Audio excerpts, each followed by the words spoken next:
最近我睇到啲報道話要同 iPhone 講分手，我睇到就得啖笑。iPhone 有嘅功能，其他電話都冇。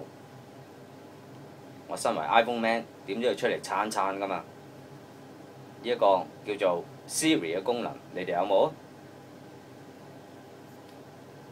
？Siri 點開？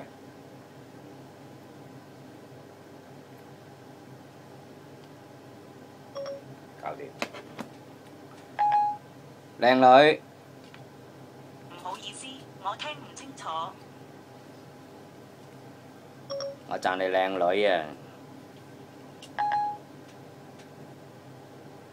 喺你嘅聯絡資料入面，我見唔到有呢個人喎。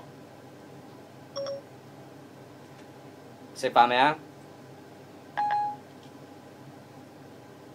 冇啊，最近都冇乜點食嘢。嗱，智能幾犀我冇利，食㗎咋。即係同條女傾偈一樣。我想買衫啊，邊度啲衫靚？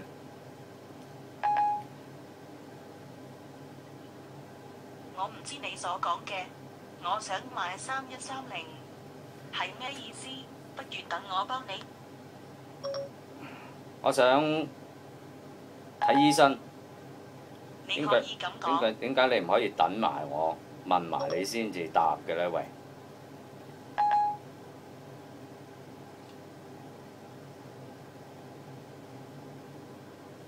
點啊？唔出聲？我唔明 Send Cat 嘅呢位係乜嘢意思？不過我可以上網揾下。我想同你講分手啦。唔好意思 Liz， 睇怕我都答你唔到。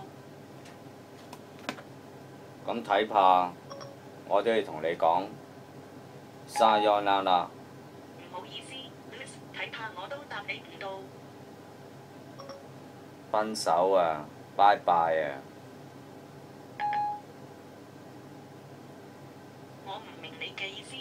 如果你中意嘅話，我可以幫你上網揾。睇怕我都要同佢講分手啦。今次你又 like 唔 like？有冇 comments 呢？